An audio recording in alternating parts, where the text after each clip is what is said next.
뭐 혼자 그 개인 레슨도 안 받고 혼자 독학으로 해가지고 하셨다는데 정말 잘하셨어요. 이게 사실은 여기 버튼이 3개밖에 안 되잖아요. 그 3개 가지고 아주 낮은 음에서 굉장히 높은 음까지를 내야 되는데 그거는 이제 입술에 그 바람 힘을 잘 조절을 해야 되기 때문에 그게 이제 안 맞으면 이제 조금 이상한 소리로 나고 그렇게 하는데 첫 절은 조금 힘드신 것 같더니 두 번째 할 때는 아주 잘하셨어요. 제가 저 악기를 해봐서 알아요. 저는 웬만한 악기는 좀 많이 만졌어요. 그런데 이게 꾸준히 해야 되는데 이제 조금 만지다 안 하고 조금 만지다 안 하고 그래가지고 이제 제대로 하는 게 없어요. 그래도 제가 60년대에 피아노 반주했으면 대단하잖아요. 그때 남자가 그래갖고 제 아내가 반했잖아요. 부잣집 청년인 줄 알고. 자, 이 시간 하나님 말씀 함께 보십시다. 누가복음 5장입니다. 누가복음 5장 5절과 6절 말씀만 보겠습니다. 봉독은 5절과 6절만 해드리겠습니다. 누가복음 5장 5절과 6절입니다. 이에 시몬이 그분께 응답하여 이르되 선생님이여 우리가 밤새도록 수고했으나 아무것도 잡지 못하였나이다. 그럼에도 불구하고 선생님의 말씀에 따라 내가 그물을 내리겠나이다 하더라. 그들이 이 일을 행하였을 때에 심히 많은 물고기가 잡혀 그들의 그물이 찢어졌더라. 기도하겠습니다. 하나님 우리 아버지, 우리에게 이 오후에 순종에 관하여 말씀을 통해 가르쳐 주실 때에 우리가 바르게 배울 뿐만 아니라 실제로 순종하는 모습을 통해서 주님께 영광을 돌리고 주님을 기쁘게 해드리며 또 우리 삶에도 많은 복을 경험하게 하옵소서. 예수님 이름으로 기도했습니다. 아멘. 오늘 아주 점심 식사가 굉장히 훌륭했고 또 감사했습니다. 맛있게 먹었습니다. 저는 이제 오늘 그렇게 먹으면 오늘 식사는 다 끝났어요.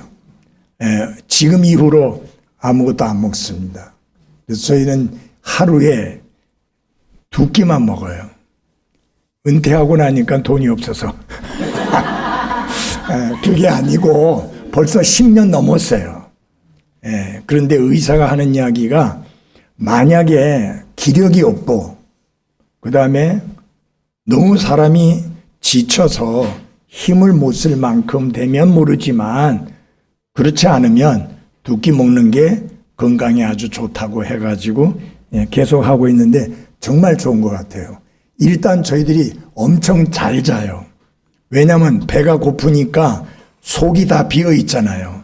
위가 운동할 필요 없어요. 다 비어 있으니까. 그러니까 몸이 아주 잘 쉬는 거예요. 보통 이렇게 나이가 많으면은 왜 이른 초저녁 잠이 있다 하잖아요. 저희들은 그런 거 없어요. 12시 돼야지 자요. 대신에 아침에 7시 반까지 알람 안 울리면 못 일어나요. 그래서 저희들은 뭐 새벽까지 깨가지고 움직이고 그렇지 않고 패턴은 젊은 사람들 패턴으로 잠자는 스타일이 그렇게 돼 있고 제가 제 아내는 매일 수영을 합니다. 월요일부터 토요일까지. 나는 물만 보면 멀미 나요. 그래서 저는 아주 물이 너무 싫어요. 바다도 싫고 다 싫고. 그런데 대신에 피트니스 센터에 가가지고 1시간 반 정도 운동합니다. 근육 운동 1시간 하고 유산소 운동 1시간을 하고 30분 하고 매일 월요일부터 토요일까지 그렇게 합니다. 그렇게 하니까 체력도 유지하고 건강도 유지하고 어저께 6시간 운전해 갖고 올라왔거든요. 아마 돌아갈 때는 한 5시간이면 될 것 같아요. 다시 5시간 운전해서 또 그 부산으로 갑니다. 지난 주간에 강릉까지 또 토요일 날 운전해서 올라가서 주일 오전 오후 설교하고 또 1시간 정도 교제하다가 바로 또 차 몰고 부산까지 가고 그거를 계속 그렇게 하고 있어요. 하나님 은혜로 건강할 수 있는 게 감사하고요. 여러분 이게 육신적으로도 건강해야 또 영적으로도 건강할 수 있어요. 그렇기 때문에 하나님이 주신 날들 아무도 그 날수를 모르잖아요. 그래서 주어진 날들 동안에 건강하게 일도 잘하시고 주님의 교회 안에서도 잘 섬기시고 아까 형제님 한 분이 부엌에서 섬기는데 대단하더라고요. 그 다음에 더 싹 그 바닥까지 전부 쫙 청소하시고 저런 멋진 형제님 우리 교회 좀 있으면 좋겠어요. 근데 우리 교회는요 형제가 설거지하러 들어가면 난리를 치는 부인들이 있어요. 예. 그래가지고 형제들은 설거지도 안 해요. 예. 자매들만 열심히 해요. 그래가지고 내가 있을 때는 우리 반푼어치도 없는데 목사가 바뀌고 나더니 어떻게 됐냐면 우리 코렐 접시 쫙 있거든요. 세트로 전부 다. 그거 안 쓰고 종이 접시. 예. 그래 해갖고 버리는 걸로. 아니 식기세척기 3분이면 그냥 착착 하는 것을 사줬는데도 이게 코로나 끝나고 나니까 사람들이 일을 싫어해요. 일하기 싫어해요. 예. 그래서 좋은지는 모르겠지만 나는 너무 싫어갖고 저는 집에서 내 아내하고 밥그릇 가져가요. 그래가지고 숟가락이랑 밥그릇 제가 다 가져가서 고기 담아 먹어요. 도시락. 네. 어쨌든 제가 이게 좀 이런 이야기를 잠깐 하는 거는 본래 제가 다른 데 가서 이런 웃음소리 잘 안 하거든요. 하는 이유는 약간 점심을 먹었으니까 오스가 올 수 있잖아요. 예, 이제 점심 먹고 나면 잠이 오기 쉬우니까 좀 이렇게 한번 웃음소리 해서 좀 정신 좀 이렇게 좀 차리게 해놓고 말씀을 드리려고 그렇게 합니다. 좀 잠 좀 깨졌는가요? 예, 그 정도 갖고는 잘 안 될 것 같은데. 예. 금방 말씀 중에서 누가복음 5장 5절에 보면은 어떤 말씀이 나오냐면은 말씀에 따라 at thy word 말씀에 따라라는 그 고백을 베드로가 합니다. 한번 다 같이 해볼까요? 말씀에 따라. 말씀에 따라. 이게 이제 개역 성경이나 다른 성경에는 어떻게 되어 있는 게 있느냐면은 말씀에 의지해서 또는 말씀대로 이렇게 되어 있습니다. 제가 이렇게 다른 번역을 말씀드리는 이유는 여러분들이 이 의미를 좀 더 깊이 인식할 수 있도록 하기 위해서 말씀을 드리는 것입니다. 한마디로 말해서 이 내용은 무엇을 가르치는 말씀이냐? 순종을 가르치는 말씀입니다. 순종은 그리스도인이 배워야 할 가장 중요하고 그리고 가장 소중한 덕목입니다. 사랑 중요한 덕목이고 인내 그리스도인의 중요한 덕목인데 그리스도인으로서 가장 잘 배워야 될 그리스도인의 덕목 중에 하나가 순종이라고 하는 것, 그것을 말씀드리고자 하는 것입니다. 우리는 하나님의 말씀을 좀 더 알고 좀 더 깨닫고 좀 더 깊이 알면 알수록 거기에 따른 순종도 더 잘해야 되고 그리고 그 중요성을 더 인식할 수 있어야 합니다. 여러분 제일 위험한 것 중에 하나가 뭐냐면은 말씀의 지식은 엄청 늘어나는데 순종은 갈수록 적어지는 이런 모습은 굉장히 위험한 그리스도인의 모습입니다. 여러분이 말씀을 알면 알수록 깊이 이해하면 이해할수록 그 말씀을 깨달으면 깨달을수록 거기에 따르는 순종은 더 크고 더 확장돼야 되고 더 넓혀져야 된다. 라고 하는 것입니다. 자, 하나님께서 우리에게 명령을 주실 때 우리의 자유를 억압하기 위해서 그 명령을 주시는 것은 결코 아닙니다. 왜냐하면 예수님께서 분명히 말씀하셨잖아요. 너희가 진리를 알지니 진리가 너희를 참으로 자유케 하리라. 여러분을 자유케 하는 것이 아니면 그건 진리가 아니에요. 왜냐하면 주님 분명히 약속하셨잖아요. 진리가 너희를 참으로 자유케 하리라. 이 자유에 대한 잘못된 정의를 내리면 마치 말씀대로 사는 것은 이것도 억압받고 저것도 제지당하고 이것도 못하게 하고 저것도 못하게 하는 것처럼 오해를 하는데, 주님이 하지 말라고 명령하신 것 중에 우리에게 유익되고 좋은 것은 하나도 없어요. 그리고 주님께서 우리에게 하라고 하는 것은 엄청나게 우리에게 유익하고 도움이 되고 그리고 우리에게 복이 되기 때문에 하라고 말씀을 하시는 것입니다. 이 때로는 우리가 살다 보면 이 삶의 중압감에 너무 눌려가지고 성경의 원리대로 사는 것보다는 내 자기 자신을 의지하거나 혹은 믿지 않는 세상 사람들이 해결하는 해결책을 따르려고 하는 유혹을 받기가 쉽습니다. 그래서 굉장히 조심해야 될 게 있어요. 말씀대로 살았는데 되는 게 없더라. 여러분, 말씀대로 사는데 되는 게 없더라. 그건 사실이 아니에요. 네. 내가 알고 있고 내가 믿는 성경은 한 번도 그렇게 가르친 적이 없습니다. 조금 전에 읽은 말씀 보세요. 밤새도록 수고하고 밤새도록 애를 썼는데 한 마리도 못 잡았었잖아요. 맞아요?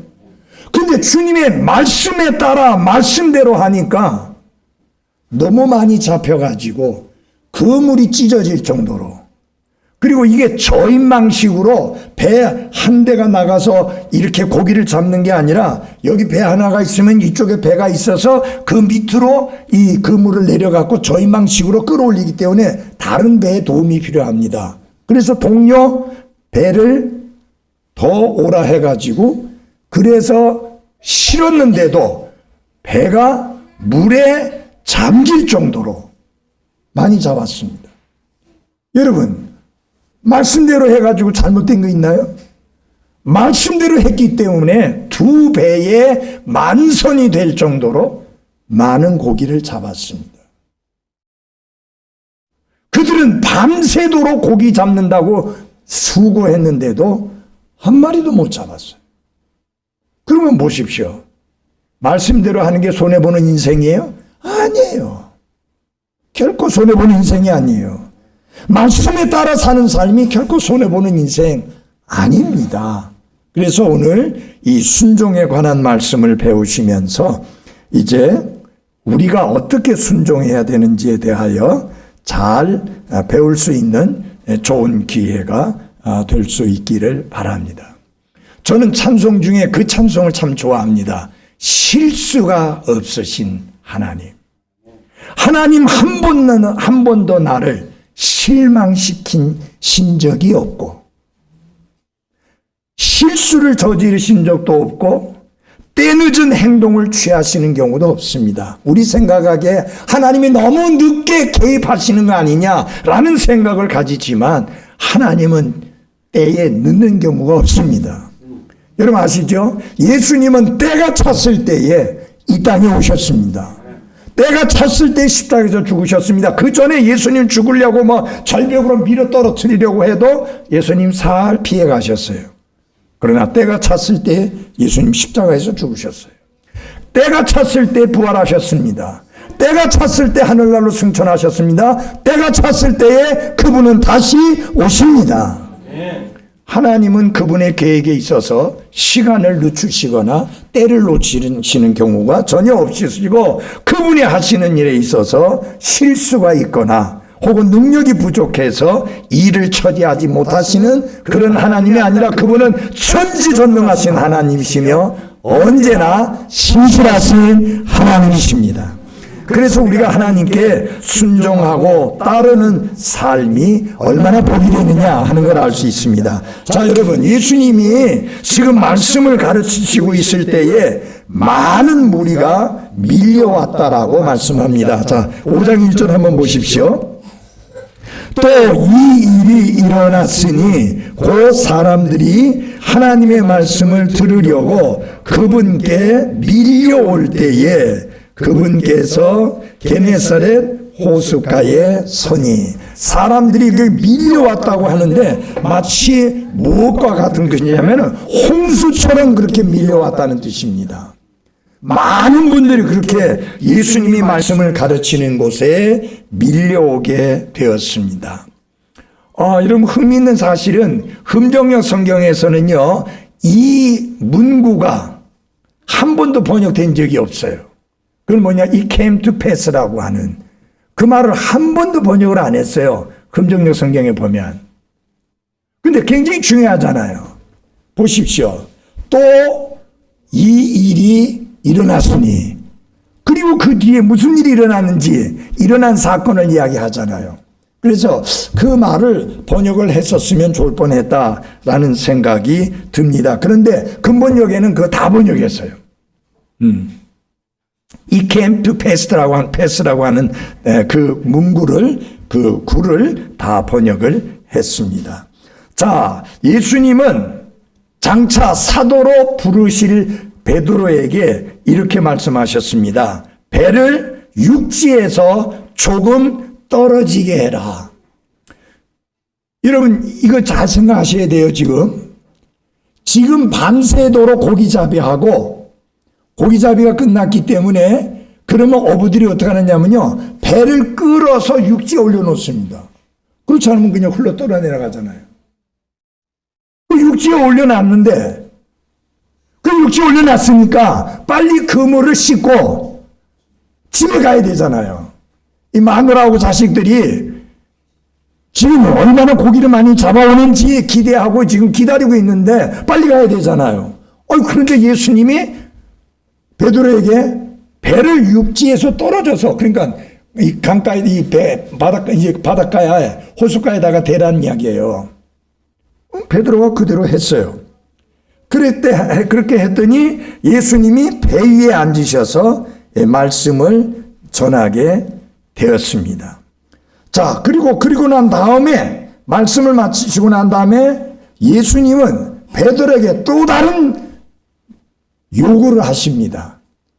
이거는 영 거북한 요구예요.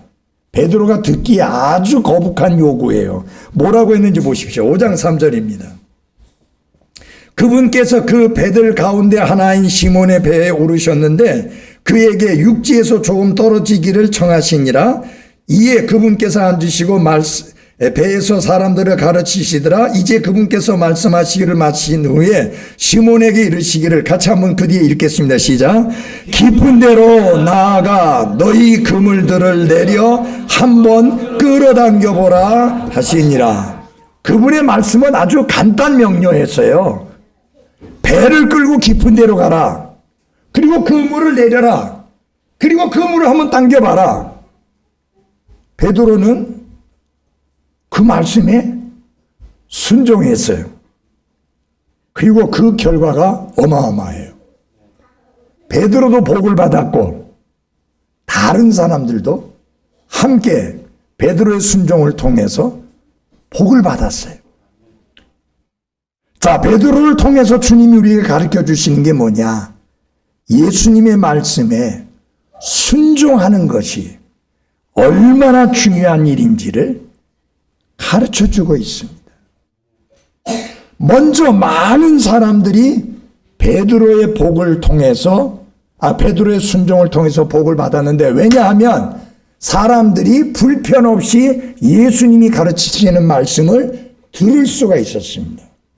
왜냐하면 처음에 가르치실 때는 사람들하고 예수님하고 똑같은 평지에 있었기 때문에 예수님이 가르치시는 말씀을 잘 듣기가 어려웠고 예수님 보이지도 않았고, 근데 거기서 이제 그 호숫가로 가시고 말씀을 가르치시니까 높낮이도 차이 나고 예수님 얼굴도 보고 말씀을 들을 수 있는 복을 받았어요.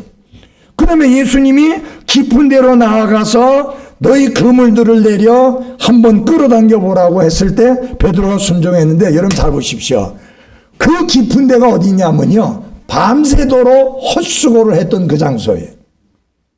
근데 거기 가서 예수님이 그물들을 내리라고 말씀을 한 겁니다. 여러분, 베드로에게는 이게 아주 기로에 서게 된 거예요. 예수님께 순종하고 싶지 않은 마음도 있었을 거예요. 왜냐하면 밤새 물고기를 잡으려고 했지만 아무 소득도 없이 지금 피곤에 지쳐있는 그런 상황이에요. 그런데 거기다가 예수님이 깊은 데로 가라고 하는 것도 그런데, 여러분 잘 보세요. 지금은 낮이에요. 낮에는 깊은 곳에 물고기가 없어요. 그런데 거기 가서 그물을 내리라는 거예요.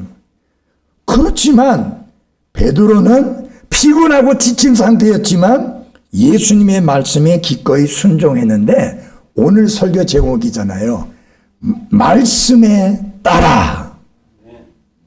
내가 밤새 수고했어도 한 마리도 못 잡았지만 말씀에 의지해서 말씀대로, 말씀에 따라 내가 그물을 내리겠습니다 라고 순종을 했더니 물고기가 얼마나 많이 잡혔는지 그물이 찢어질 정도였고 2배에 가득 채우고 심지어 배들이 가라앉기 시작할 정도만큼 많은 물고기를 잡았습니다. 베드로의 순종은 이렇게 기적을 낳았습니다. 그래서 베드로의 삶을 변화시키는 계기가 되었고요, 신앙생활에서 우리에게 순종을 하면 기적을 경험하는 놀라운 일이 일어난다는 것을 보여주는 좋은 예입니다. 그리고 순종할 때 우리가 어떻게 순종해야 되는지 순종의 원리를 우리가 배우게 되는데요. 그 첫째 하나, 작은 일에 순종할 때 큰 복이 따라온다. 작은 일에 순종을 했는데 큰 복이 따라온다. 자, 예수님의 말씀을 듣기 위해서 사람들이 인산인해를 이루면서 몰려왔습니다. 그들은 예수님의 말씀에 대한 갈망이 얼마나 컸던지 인산인해를 이루면서 몰려왔습니다. 여기 게네사렛 호숫가라고 나오는데, 게네사렛 호수는요 갈릴리 호수라고 하시면 돼요. 갈릴리 호수는 잘 아시죠? 근데 여러분 잘 들어보세요. 마태복음, 마가복음, 요한복음에서는 항상 갈릴리 바다라고 합니다. 누가만 유일하게 호수라고 이야기합니다. 누가복음에서만 게네사렛 호수, 갈릴리 호수라고 합니다. 왜 그런지를 아셔야 됩니다. 마태, 마가, 요한은 유대 사람들이에요.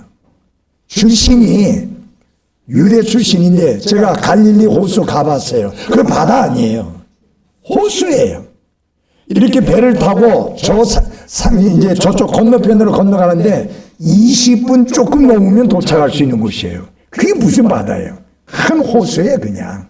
뭐 그게 큰 호수도 아니에요. 그냥 조그만 호수예요. 여러분, 미시건주에 있는 그 호수는요, 미시건 호수는 우리나라 남한 3번 퐁당퐁당, 3번 반 퐁당퐁당 담을 수 있대요.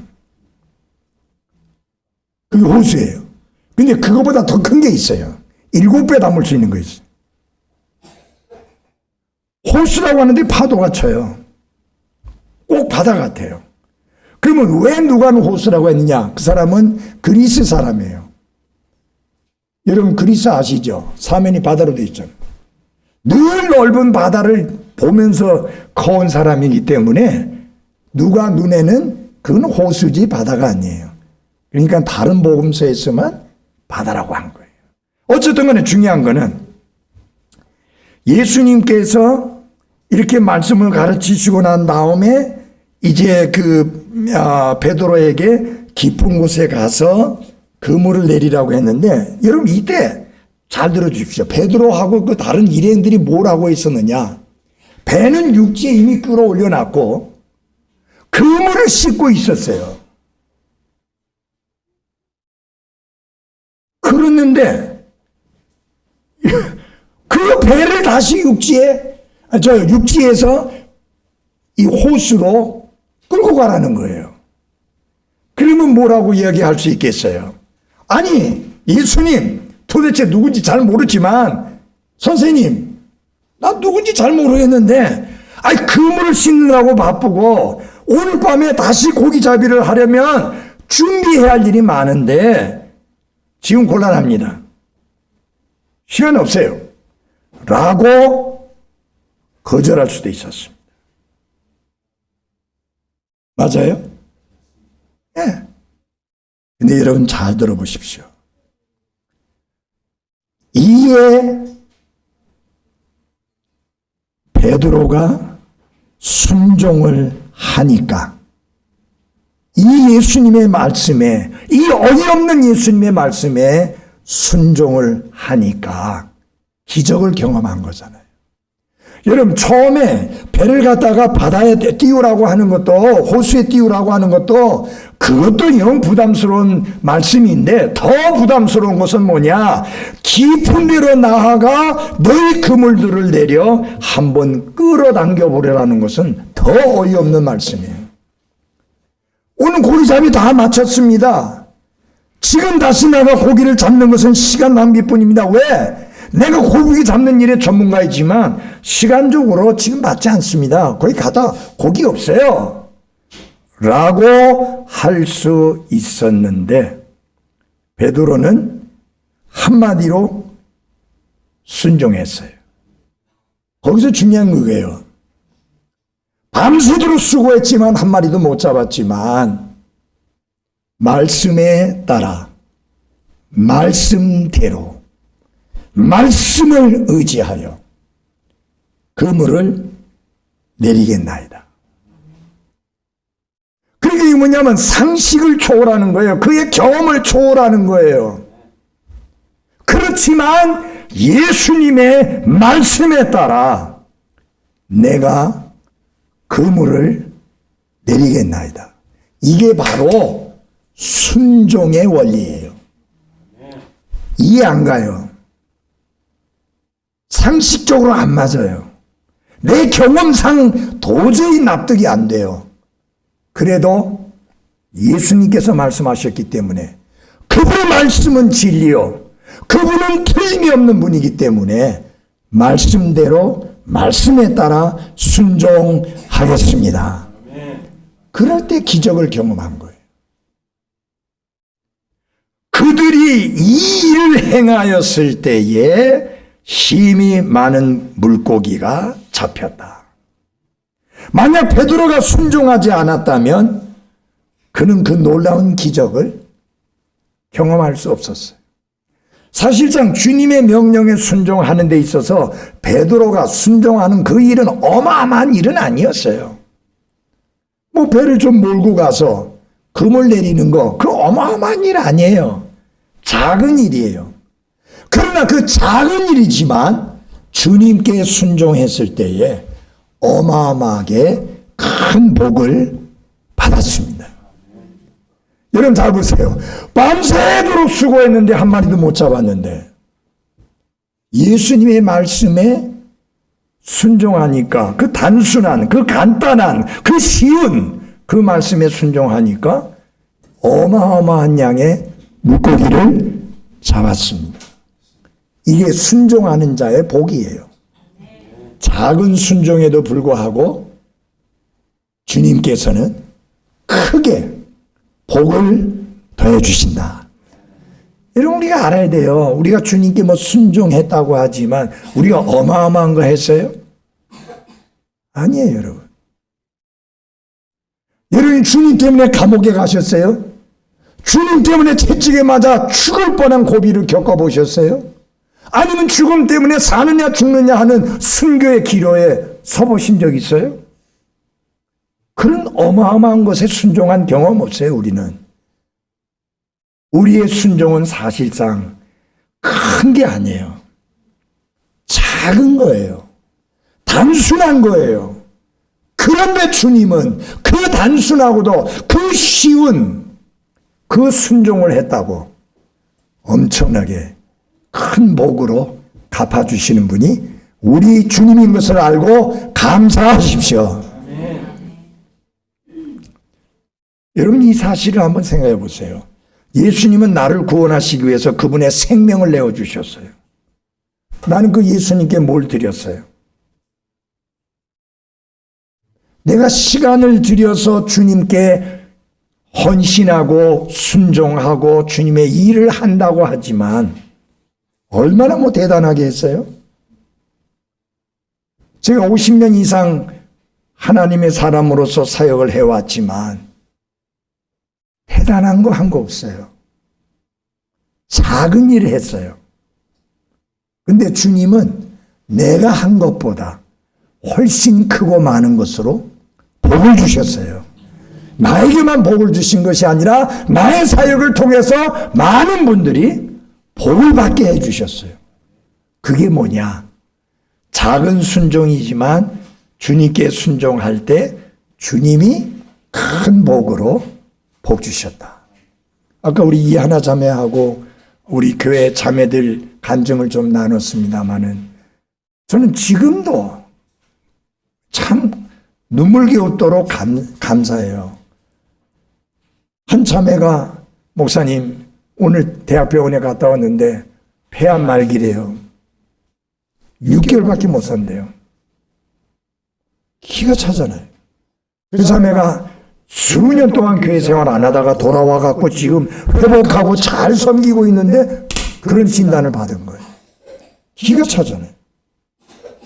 그리고 나서 얼마 있으니까 자매 하나가 또 전화해가지고 웃으면서 목사님 저 암이래요. 에? 아니 암 진단 받고 그렇게 웃으면서 이야기해? 아니 일주일 지나니까 또 다른 자매가 전화 와가지고 목사님 저도 암이래요. 졸지에 3명의 암 환자가 생겼어요. 한 달 안에 3명이 생겼어요. 그래서 제가 교회 앞에 이런 이야기를 했습니다. 여기 이렇게 3분이 암 진단을 받았고 한 분은 크게 심하다. 여러분들이 그분들하고 이야기할 때 첫째 하지 말아야 될 거 울지 말라. 슬픈 얼굴 보이지 마라. 밝은 표정으로 이야기해라. 그리고 걱정하는 말보다는 격려하는 말을 해라. 우리가 기도하고 있습니다. 자네는 나을 겁니다. 두려워하지 마십시오. 용기를 주고 힘을 주는 이야기를 해라. 그리고 저는 그때부터 이 자매들을 데리고 맛있는 거 사주고 강원도, 경기도, 남이섬 또 저 남해 곳곳을 다니면서 자매님들을 기쁘게 하고 즐겁게 해줬어요. 그건 큰 일은 아니에요. 작은 일이에요. 그 작은 일은 큰 복으로 하나님이 복 주셨어요. 그 자매님 6개월 산다고 그랬는데 4년 살다가 주님께 갔어요. 2 자매님들 완전히 회복하고 지금 교회 안에서 잘 섬기고 있고 오히려 그 3 자매님 때문에 우리 교회 재정이 팍 올라가 버렸어요. 암 진단 받으니까 그 돈 나오잖아요. 거기서 11조를 하니까 한 자매는 5천만 원 받아갖고 500만 원 11조하고 한 자매는 400만 원 받아서 4천만 원 받아갖고 400만 원 헌금 11조하고 한 자매는 3천만 원 받아갖고 300만 원 11조하고 그리고 세사는 11조 앞에서 1,000만 원 넘잖아. 그때 재정적으로 교회가 많이 필요한 게 있었는데 그냥 해결됐어요. 작은 일이지만 우리가 순종할 때 한두 사람이 복을 받는 게 아니라 많은 사람이 복을 받습니다. 그래서 여러분, 내게 주어진 짧은 생에 다른 사람에게 걱정 끼치고 염려 끼치고 근심 끼치고 마음 상하게 하고 힘들게 하는 그런 삶을 살지 말고 다른 사람에게 복을 끼치고 기쁨을 끼치고 즐거움을 주는 그런 복된 삶을 살아가기를 바랍니다. 단 한 번 주어진 기회의 삶입니다. 한 번 살아보고 이거 아니네. 그렇게 해서 고쳐 살을 수 있는 삶이 아니에요. 단 한 번 사는 인생이에요.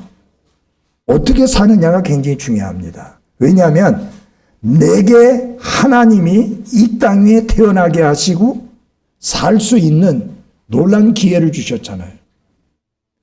그래서 이 사실 잊지 마십시오. 이 지구상에 60억이 넘는 인구가 살고 있어도 하나님은 나를 개인적으로 알고 계시고 개인적으로 내 이름을 부르시고 개인적으로 나하고 상대하시고 개인적으로 나를 복을 주신다는 것을 잊지 마십시오. 여러분, 하나님께서 60억이 넘는 사람들 가운데 내 이름을 불러 나를 기억하시고 하신다는 거 얼마나 귀한 일이에요.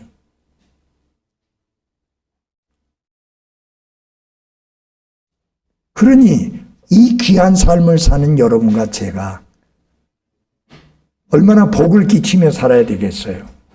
근데 다른 사람에게 복을 끼치는 방법 중에 하나가 주님께 순종하는 것이다. 베드로가 순종했더니 사람들이 무리들이 편하게 말씀을 들을 수 있었고 베드로가 순종을 했더니 물고기가 너무 많이 잡혀가지고 다른 배들의 사람들도 밤새 헛수고했던 사람들도 집에 돌아갈 때 어마어마한 양의 물고기를 안고 집에 돌아갈 수 있게 되어서 가족들에게 기쁨을 안겨줄 수 있게 됐잖아요. 복을 끼친 거예요. 한 사람의 순종이 그 많은 사람에게 큰 복을 끼쳤다. 그러나 그 순종은 어마어마한 게 아니고 작은 순종이다. 그러므로 사랑하는 그리스도인 여러분, 모이기를 힘쓰라고 하는 말씀 큰 순종 아니에요. 작은 순종이에요, 여러분. 여러분 솔직히 말해 봅시다. 일주일이 몇 시간이죠? 갑자기 잘 몰라요. 148시간. 맞죠? 148시간 중에 우리가 하나님께 영과 진리로 경배드리기 위해서 모이는 시간 얼마? 좀 길게 잡아서 5시간. 10분의 1도 안 돼요. 20분의 1. 20분의 1도 안 돼. 거의 30분의 1 수준이에요.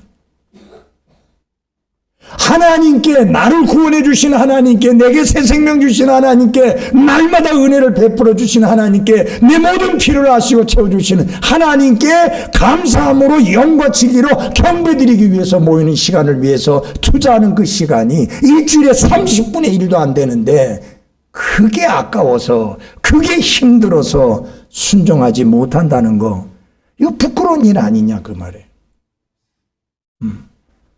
저희 처남이 주님 앞에 갔습니다마는 그 코로나 때 돌아가셨어요. 코로나에 걸리신 건 아니지만은 그분 제가 몇 년 동안 전도해 갖고 구원받았냐면 42년 동안 기도해 갖고 구원받았어요. 근데 이분이 교회를 나오기 시작한 이후로 한 번도 교회 예배를 빠지지 않는 거예요. 돌아가실 때까지 그때는 왔다 갔다 했기 때문에 치매가 오셔갖고 왔다 갔다 했기 때문에 그거 말고는 계속 개근하셨어요. 그분이 친구를 한 분 인도에 오셨는데 그분도 계속 개근하셨어요. 저에게 이런 이야기를 했어요. 내가 이제는 돈도 없고 힘도 없고 교회를 위해서 할 수 있는 게 하나도 없다. 내가 김 목사를 위해서 할 수 있는 게 하나도 없다. 내가 할 수 있는 거 하나 있다면 예배 때마다 어떤 모임이든지 모임 때마다 빠지지 않는 거 그게 내가 할 수 있는 일이다. 그래서 그렇게 열심히 한다는 거예요.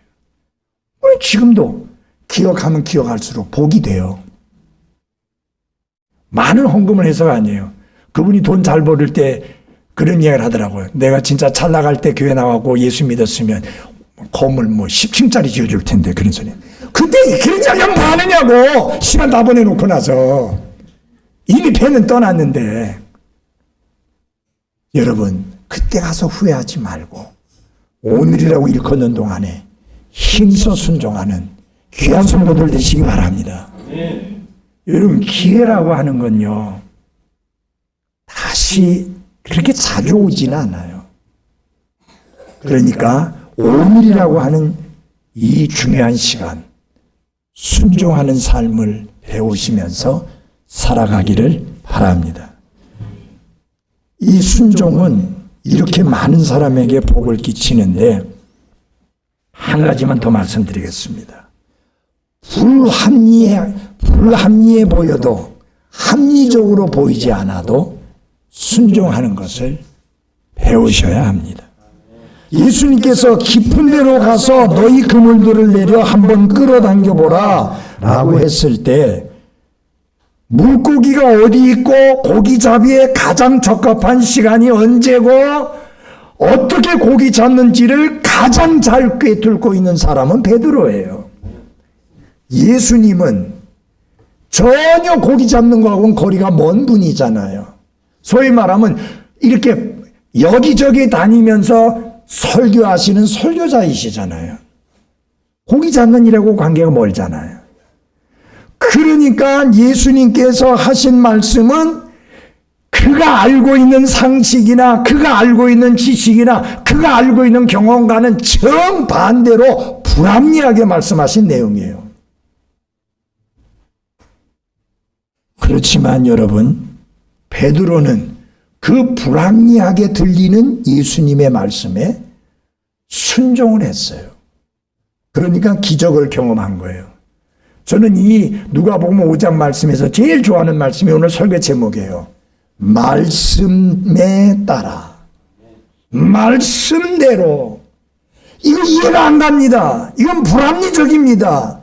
경험과 맞지 않습니다. 상식과 맞지 않습니다. 그렇지만은 주님 말씀대로 내가 깊은 데 가서 금을 내리겠습니다. 그건 무슨 말이냐면은 순종에 있어서 절대적 권위를 어디다가 두었느냐? 경험에 두지 않았어요. 상식에 두지 않았어요. 그의 체험에 두지 않았어요. 예수님의 뭐예요? 말씀에 두었어요. 예수님의 말씀에 절대적 권위를 두었기 때문에 말씀에 따라 말씀대로 말씀에 의지하여 그물을 내리겠나이다. 깊은 데로 가라는 것도 상식적으로 안 맞아요. 경험으로 안 맞아요. 그렇지만 그 모든 것을 초월해서 베드로는 말씀대로 순종했습니다. 불합리해 보여도 순종을 했더니 기적이 일어났습니다. 여러분, 우리가 성경에 보면요, 그런 내용이 얼마나 많은지 몰라요. 기드온의 300 용사들과 관련해서 보면 그렇잖아요. 전쟁을 하는데 뭘 준비하래요? 항아리, 그리고 횃불. 그게 말이 돼요? 너무 합리적이 아니잖아요. 네.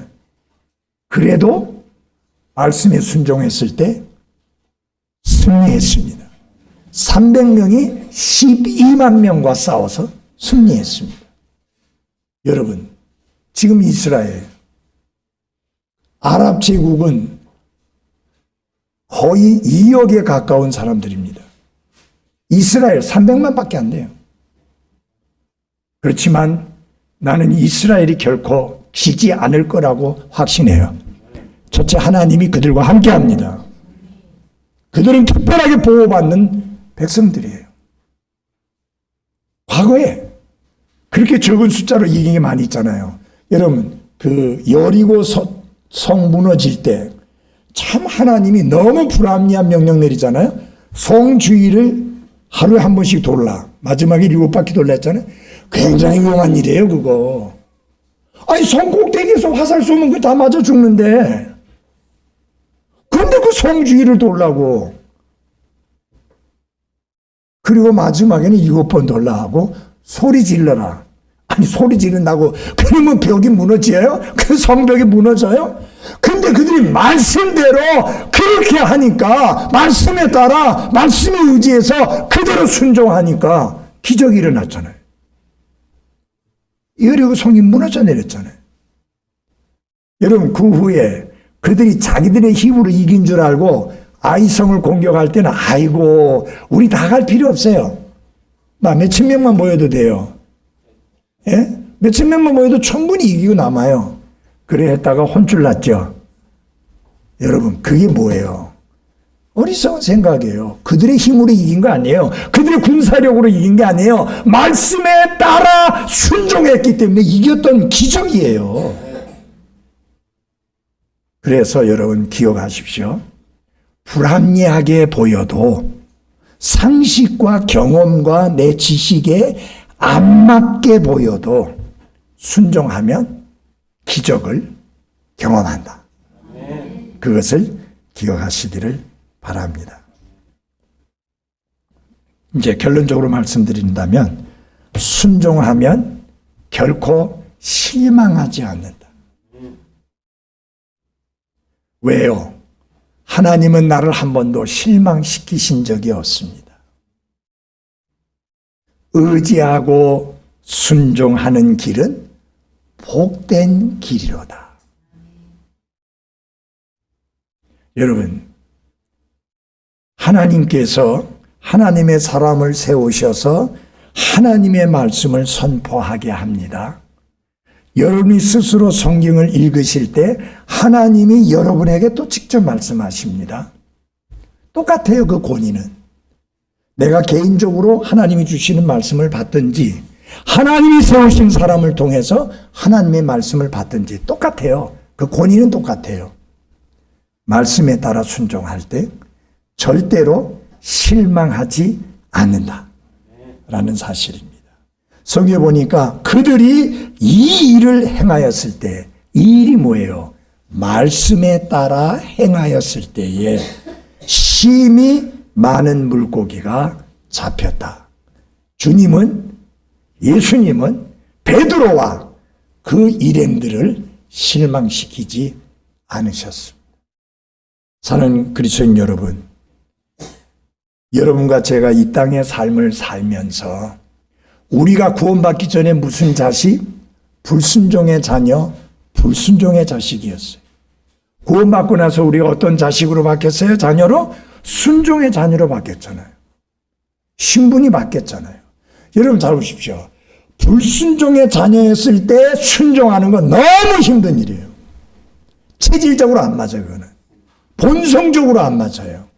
불순종의 자녀는 불순종이 익숙해 있기 때문에 그건 자연스러워요. 그리고 우리가 이제 순종의 자녀로 바뀌어졌잖아요. 그리스도로 말미암아. 여러분 이제는 순종하는 것이 어울리고 순종하는 것이 익숙해져 있고 순종하는 것이 자연스러운 거예요. 예수님께서 이런 말씀하셨어요. 내 멍에를 메고 내게 배우라. 그러면 너희가 쉼을 발견하리라 하는데 이는 내 멍에는 쉽고 내 짐은 가벼우니라. 예수님이 멍에가 쉽다고 그랬어요. 그거 안 맞아요, 상식적으로. 여러분 멍에가 뭔지 아시죠? 이 작은 아이들은 잘 모르네요. 멍에가 뭐냐면 소를 쟁기를 끌도록 하기 위해서는 이 목 위에다가 이 무거운 이렇게 휘어진 나무를 올려요. 그걸 멍에라고 하는데 그거 자체도 아파요. 이걸 뒤에다가 쟁기를 연결시켜서 끌게 되면 사실 굉장히 아파요. 그런데 여러분 알아야 되는 게 소마다 맞게 멍에를 제작해요. 그 목과 그 등에 맞게 멍에를 제작해서 씌워야 돼요. 그러니까 이 멍에 이쪽 소에도 씌우고 저쪽 소에도 씌우고 그렇게 안 해요. 각각 맞는 멍에를 씌우는 거예요. 여러분 왜 예수님이 내 멍에는 쉽다고 말했느냐? 나에 맞게 주님이 해주신 거기 때문에. 네. 사랑하는 그리스도인 여러분, 하나님은 한 번도 나를 실망시킨 적이 없으시고 언제나 공평과 은혜로 나를 지키셨네. 지나온 모든 세월들 돌아보아도 그 어느 것 하나 주의 손길 안 미친 것 전혀 없네. 오 신실하신 주, 오 신실하신 주. 그 주님을 믿고 섬기는 여러분, 순종을 통해 나에게는 물론 다른 많은 사람들에게 복을 끼치는 한 분 한 분들이 되시기를 바랍니다. 기도하겠습니다. 하나님 우리 아버지, 함께 머리 숙인 한 분 한 분들을 인하여 하나님 아버지께 감사드립니다. 이 서울에 1000만이 넘는 사람들이 살고 있지만 과연 그들 중에 구원받은 그리스도인이 몇 명이나 있을지요. 그 가운데 주님께서 저들을 구원해 주시고 주님이 피로 값주고 사주신 교회의 한 지체가 되게 해 주시어서 오랜 세월 주님을 교회를 통해서 섬길 수 있는 은혜를 주시니 감사를 드립니다. 하나님 아버지, 우리는 전에 불순종의 자녀였습니다. 불순종하는 것이 자연스러웠고 불순종하는 것이 익숙했던 그런 사람들이었습니다. 그러나 이제 우리가 구원받고 순종의 자녀가 되었사오니 순종이 자연스럽고 순종하는 것이 우리의 삶에 잘 맞는 사람처럼 매일매일 삶을 살면서 주님의 말씀에 순종하는 것을 잘 나타내 보일 수 있는 한 분 한 분들 되게 해 주옵소서. 때로는 우리가 순종하려면 값을 지불해야 됩니다. 용기가 필요합니다. 대가를 지불해야 됩니다. 두려움 없이 대가를 지불하고 용기를 내서 주님의 말씀에 순종하는 복된 그리스도인의 삶을 살아갈 수 있도록 한 분 한 분을 주님이 붙들어 주시고 복 주시옵기를 기도합니다. 하나님께서 뜻이 있어서 여기에 주님의 교회를 세우셨고 지난 세월 또 우리 김정훈 목사님을 오랜 세월 들어쓰셨고 지금은 또 이준수 목사님을 세우셔서 들어쓰고 계시는데 하나님 이분들의 사역의 열매가 계속해서 풍성하게 열릴 수 있게 해주시고 또 이준수 목사님의 사역을 통해서 많은 열매들이 교회 안에 더해질 수 있도록 은혜를 더해 주시옵기를 기도합니다. 함께 머리 숙인 성도들, 쉽지 않은 환경 속에서도 신실하게 섬겨왔었고 지금도 섬기고 있는데 앞으로도 변함없이 신실하게 주님을 섬기는 한 분 한 분들 되어질 수 있도록 하나님 복 주옵소서. 감사드리며 예수님의 이름으로 기도했습니다. 아멘.